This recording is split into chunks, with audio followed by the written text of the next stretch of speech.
Wow, what a weird combination of heroes for this game. You got a big boob explorer, and then you got Queequeg from Moby Dick. Now that's just strange. And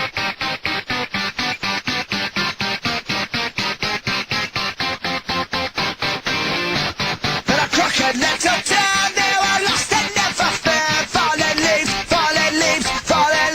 on the ground. Okay, now the story in Lara Croft and the Guardian of Light is really simple. Pretty much Lara Croft, she's doing her exploring thing, she's exploring temples and stuff, and she comes across this mirror of smoke, which for some reason is cursed. They don't really, they explain it a little bit, but they don't explain it that much.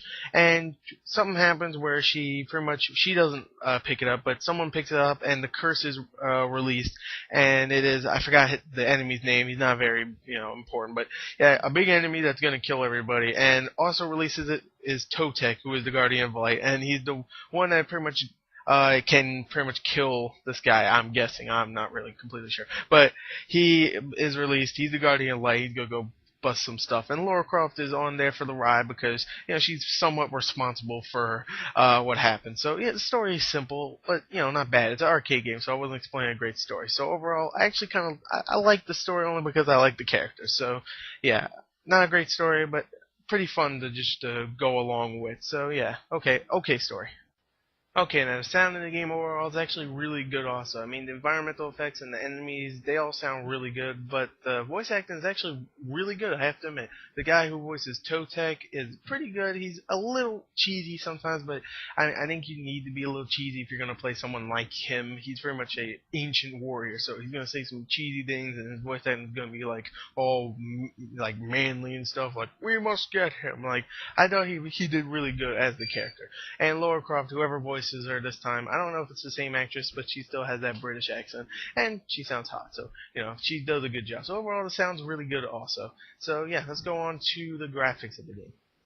Okay, now the graphics in the game overall are actually really good also. For an arcade game, it looks very lush, the environments look really cool, the temples, when you go in them, look really cool, the traps themselves are cool, and the enemies, there's actually plenty of enemies. I mean, I thought there wasn't going to be that many, but there is a lot, ranging from spiders, from, like, sorcerers. It's really cool. Like, they all look really good, and the environments and the character models themselves look really good. So, I wouldn't say they're top-notch, so if, this is what a full retail game would look like, it'll be like, critics would be like, oh no, it doesn't look that great. But for an arcade game for $15, I think it looks really good. So overall, the graphics are really nice for what they are.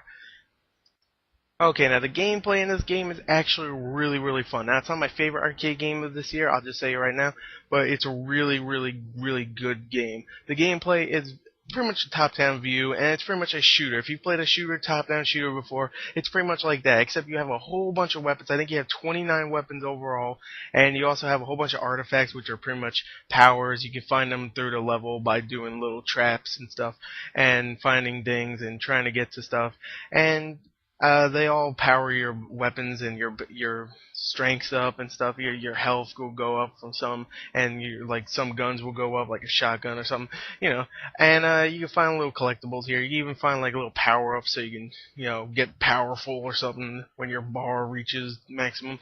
And it's really good. It's just really fun. The shooting is really fun. It's a score based game, kind of like some stuff like Naughty Bear or something, where it's very much you try to have to get the highest score, like try to beat your friends and stuff, which is really fun to do. And I haven't even beaten the game yet. I haven't beat the game all the way yet, but I can tell you right now, I've already restarted one level 3 times because I really enjoyed that level. I wanted to get a higher score. So yeah, it's a really fun game. Now it's going to be a really short review, obviously. So I'm just going to say, go get it now. It's $15.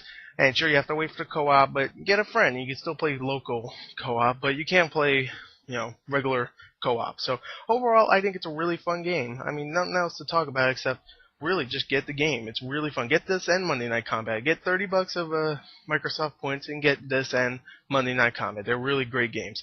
So overall, I really love it. Check the description for the full written review, and goodbye.